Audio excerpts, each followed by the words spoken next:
Venezuela میں تباہ کن زلزلہ 188 امداد رپورٹ، ہزاروں زخمی، 40 سیکنڈ کے وقفے سے 2 طاقت پر زلزلے آئے، 7.2 اور 7.5 شدت کے جھٹکوں نے لاگویرا شہر میں عمارتیں مٹی کا ڈھیر بنا دی۔ کراکس اور دیگر علاقوں میں بھی عمارتیں زمین بوس ہو گئیں، ملبے تلے دبے لوگ مدد کے لیے پکار رہے ہیں۔ ہلاکتیں 10,000 سے زائد ہونے کا خدشہ ظاہر کیا جا رہا ہے، 11,000 سے زائد افراد لاپتہ ہیں۔ سڑکوں اور عمارتوں میں خطرناک دراڑیں پڑ گئیں، ایمرجنسی نافذ، تعلیمی سرگرمیاں اور ٹرین سروس معطل۔ شدید نقصان کے باعث وینزویلا کا مرکزی ایئرپورٹ بھی بند کر دیا گیا۔ زلزلے کا مرکز دارالحکومت کراکس سے 284 کلومیٹر مشرق میں تھا۔ زلزلے سے کولمبیا اور امریکی ریاست کیلیفورنیا بھی لرز اٹھے۔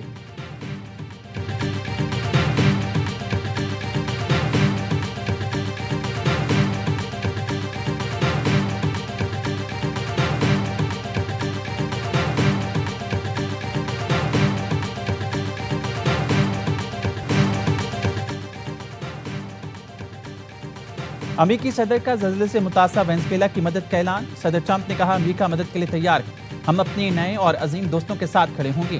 پاکستان کا بھی وینزویلا میں زلزلے سے تباہی پر افسوس کا اظہار۔ صدر آصف علی زرداری نے کہا زلزلے سے ہونے والی تباہی اور جانی نقصان پر گہرا دکھ ہوا۔ وزیراعظم نے ایکس پر لکھا اس مشکل وقت میں وینزویلا کے ساتھ ہیں۔ روس کے صدر پیوٹن نے کہا مشکل وقت میں وینزویلا کے عوام کے ساتھ ہیں۔ روس کی امدادی ٹیمیں متاثرہ علاقوں میں پہنچ گئیں۔ فرانس کے صدر میکرون کا کہنا ہے امدادی کارروائیوں کے لیے 85 ماہرین کی ٹیم فوری وینزویلا بھیجی جا رہی ہے۔ سوئٹزرلینڈ، اسپین اور نیدرلینڈز کی حکومت نے بھی ریسکیو مشن اور امدادی سامان بھیجنے کا اعلان کیا۔ اقوام متحدہ کا عالمی برادری سے وینزویلا کی فوری امداد کا مطالبہ۔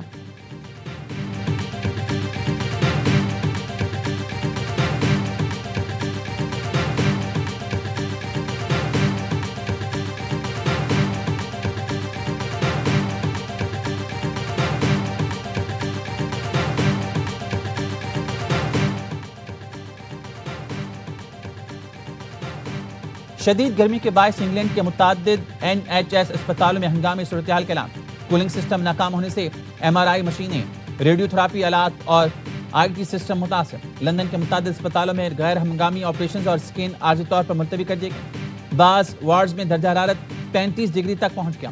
مریض اور عملے کو مشکلات، گرمی، ڈی ہائیڈریشن اور ہیٹ اسٹروک کے مریضوں کی تعداد میں مسلسل اضافہ۔ ایمبولینس سروس کو ایک دن میں جان لیوا نوعیت کی 642 ایمرجنسی کالز موصول ہوئیں۔ NHS کی عوام سے صرف انتہائی ضرورت پر ایمرجنسی سروسز استعمال کرنے کی اپیل۔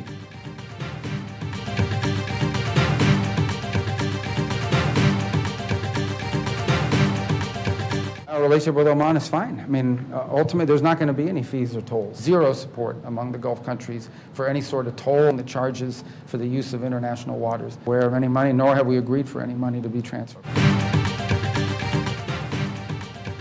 آبِ ہرمز پر کوئی فیس نہیں ہوگی۔ بحری جہازوں کی بلا تعطل نقل و حرکت پہلی شرط ہے۔ جہازوں کی آمد و رفت رکنا معاہدے کی خلاف ورزی ہوگی۔ امریکی وزیر خارجہ مارکو روبیو کی بحرین میں میڈیا سے گفتگو کا خلیجی ملکوں نے آبِ ہرمز سے ٹول ٹیکس یا فیس لینے کی حمایت نہیں کی۔ ان کے تحفظات پر سنجیدگی سے غور کیا جائے گا۔ آبِ ہرمز کو تنازع سے پہلے کی طرح دیکھنا چاہتے ہیں۔ GCC وزراء خارجہ اجلاس سے خطاب میں کہا امریکہ خلیجی اتحادیوں کی سلامتی پر کوئی سمجھوتہ نہیں کرے گا۔ اتحادیوں کی حفاظت ہماری حفاظت ہے، اتحادیوں کا دفاع کریں گے۔ 30 جون کو سوئٹزرلینڈ میں ایران سے جوہری پروگرام اور پابندیوں سے متعلق بات ہوگی۔ یقینی بنائیں گے کہ اتحادیوں کے مفادات کے خلاف کوئی فیصلہ نہ ہو۔ آبِ ہرمز کی سیکیورٹی یقینی بنائی جائے گی۔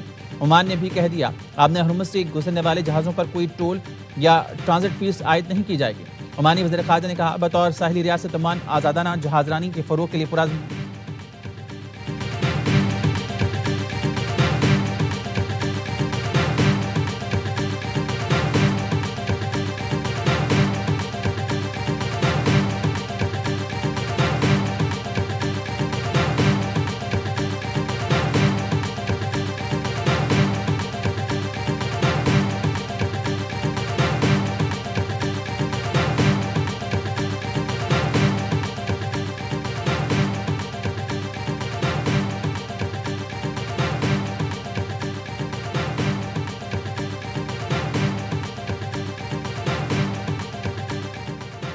خلیج تعاون کونسل اور امریکہ کا لبنان میں غیر سرکاری مسلح گروہوں کو مکمل غیر مسلح ہونے کا مطالبہ۔ لبنان سے متعلق مذاکراتی عمل کو دیگر تنازعات کے نتائج سے مشروط نہ کرنے پر زور۔ خلیج تعاون کونسل اور امریکہ کے اجلاس کا مشترکہ اعلامیہ۔ غزہ سے کسی جبری بھی دخل نہیں کیا جائے گا، جانے والے کو واپسی کا حق حاصل ہوگا۔ خطے میں پائیدار امن و سلامتی کے لیے ایرانی خطرات کا تدارک ضروری قرار۔ آبِ ہرمز پر کسی قسم کی فیس، ٹیکس یا کنٹرول مسلط کرنے کی مخالفت۔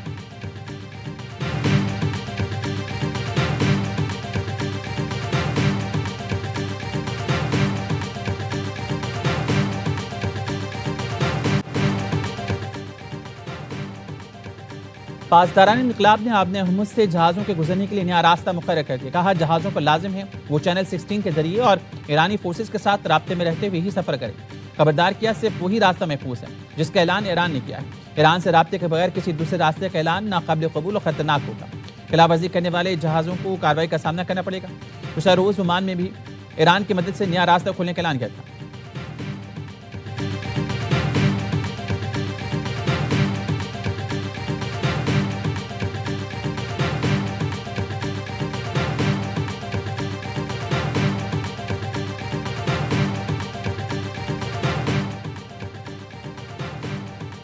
عمان کے ساحل کے قریب تجارتی جہاز پر حملہ. تجارتی جہاز پر نامعلوم پروجیکٹائل سے حملہ کیا گیا.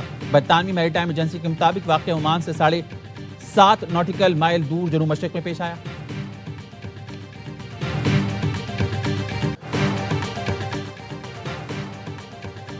ایران سے کشیدگی میں کمی کے لیے دوحہ میں مواصلاتی چینل قائم کرنے پر اتفاق.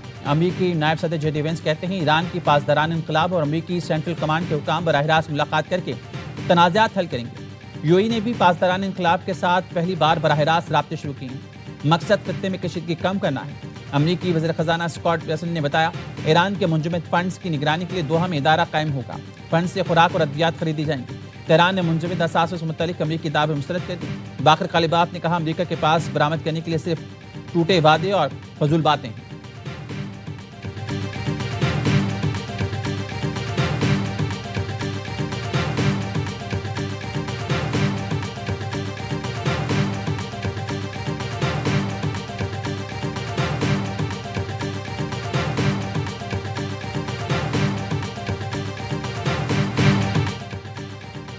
یورپی اتحادی اپیک فیوری میں امریکہ کے ساتھ ہے.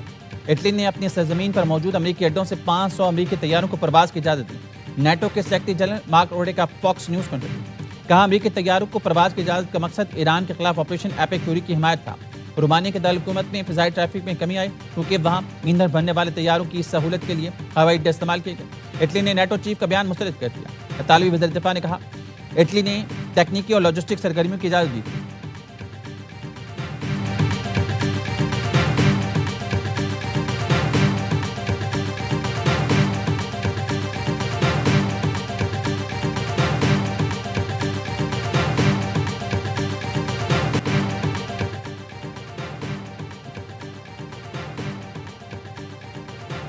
ایران کے خلاف حملوں میں شریک نیٹو ملک وضاحت دیں. ایرانی وزارت خارجہ کے ترجمان اسماعیل بقائی کا نیٹو سیکرٹری جنرل کے بیان پر سخت رد عمل. کہا نیٹو اور اس کے رکن ملکوں کو جواب دہ ٹھہرانا چاہیے. مارک روٹے کا بیان جنگ میں نیٹو کی فعال شمولیت کا واضح اور سنگین اعتراف ہے. یورپی اتحاد اور اس کے وہ رکن ملک جو اس کارروائی میں شامل ہیں انہیں اس کے نتائج کی ذمہ داری قبول کرنا ہوگی. اٹلی، رومانیہ اور دیگر کو وضاحت دینی چاہیے انہوں نے جارحیت پسندوں کے ساتھ تعاون کا فیصلہ کیوں کیا. اسماعیل بقائی نے کہا ایرانی عوام جانتے ہیں دشمنی محض ایک معاہدے پر دستخط سے ختم نہیں ہوتی. امریکہ جنگ کے خاتمے سے متعلق مفاہمت پر متضاد بیانات دے رہا ہے. امریکہ کو اپنی ذمہ داریوں اور وعدوں کو پورا کرنا چاہیے.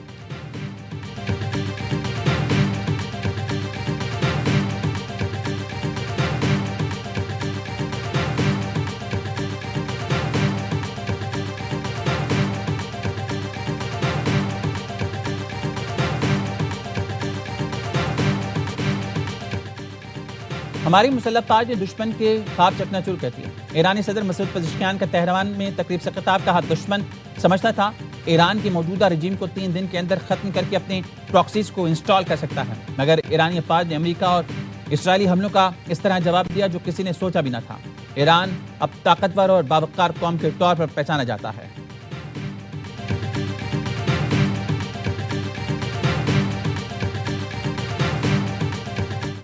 امریکہ اور جو ایران کی ایک جنگ تھی اس پہ اللہ تعالیٰ نے میڈیٹر اور فیسیلیٹیٹر کا کام جو ہے پاکستان سے لیا. آج پاکستان کو پیس میکر کے طور پہ ساری دنیا مان رہی ہے. ہمیں اب معاشی قوت بننا ہے. پاکستان پیس میکر بن گیا، اب ہمیں معاشی قوت بننا ہے اور اس کے لیے دن رات کام کرنا ہے. نئے وزیر اعظم اسحاق ڈار کہتے ہیں پاکستان نے ثالث سے کردار ادا کر کے خطے میں امن کا قیام یقینی بنایا. وزیر اعظم شہباز شریف اور فیلڈ مارشل سید عاصم منی نے امن کے لیے بہترین کردار ادا کیا. مارکہ حق کے بعد دنیا پاکستان کی معترف ہو گئی. پاکستان واحد ملک ہے جو مشکل کی گھڑی میں ایران کے ساتھ کھڑا رہا. پاکستان کو تنہا کرنے کا خواب دیکھنے والوں کو رسوائی کا سامنا ہوا.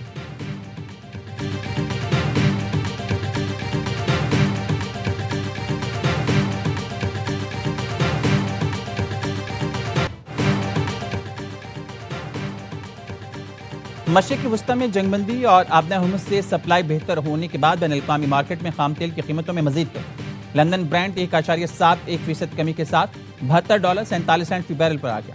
امریکی ویسٹ ٹیکساس 1.47% کم ہو کر $69.30 فی بیرل پر ٹریڈ کر رہا۔ رائٹرز کے مطابق خام تیل کی قیمتیں امریکہ اور ایران جنگ سے پہلے کی سطح پر آ گئیں۔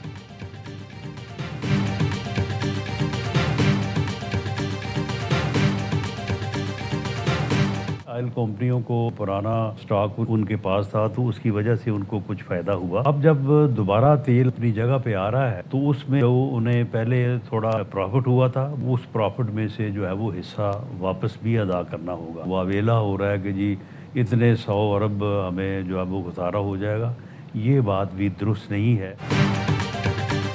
پیٹرول اور ڈیزل سستا ہوا تو آئل مارکیٹنگ کمپنی نے رونق ہونا شروع کر دیا۔ وزیراعظم کے مشیر رانا ثناء اللہ کا کہنا ہے وابیلا کیا جا رہا ہے کہ ہمیں خسارہ ہو جائے گا، یہ بات درست نہیں۔ بحران پیدا کیا گیا تو سختی سے نمٹیں گے۔ پیٹرولیم کمپنیز کو جو فائدہ ہوا اس میں سے اب تھوڑا واپس بھی کرنا ہوگا۔ زیادہ بوجھ پڑا تو حکومت کمپنیز کا بھی خیال کرے گی۔ پیٹرولیم مصنوعات کی قیمتیں مزید نیچے آئیں گی۔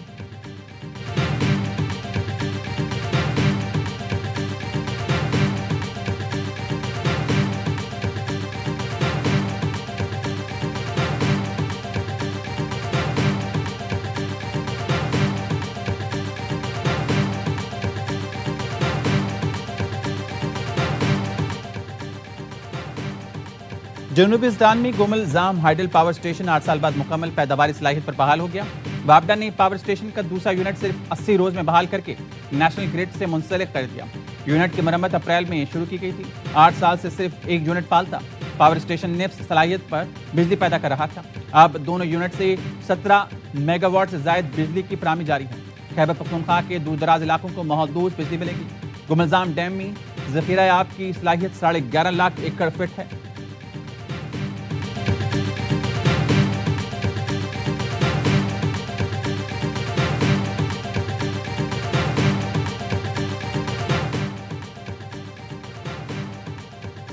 اسلام آباد کے گھر سے انسانی اعضاء اور مبینہ انسانی گوشت ملا۔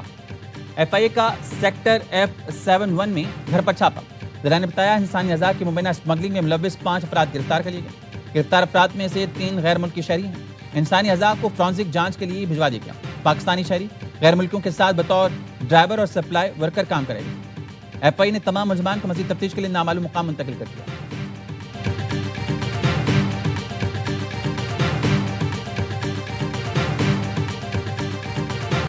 We're all working together, we're all coming up with an IPP, so an individual performance plan for every player. So we're working with some purpose. We're not just turning up every day and just hoping that it works out. We've actually got some real planning, and everybody here at the National Cricket Academy. One day world cup کو مد نظر رکھ کر تیاری کر رہے ہیں۔ کھلاڑیوں کے لیے ٹریننگ سخت ہے لیکن یہ ضروری ہے۔ پاکستان ٹیم کے ہیڈ کوچ مائک ہیسن کہتے ہیں انٹرنیشنل کرکٹ کے تقاضوں کو پورا کرنے کے لیے کھلاڑیوں کا فٹ اور مضبوط ہونا اہم ہے۔ کیمپ میں فٹنس اور اسٹرینتھ دونوں پر کام کیا جا رہا ہے۔ وائٹ بال کا کیمپ 15 جون سے نیشنل کرکٹ اکیڈمی لاہور میں جاری ہے۔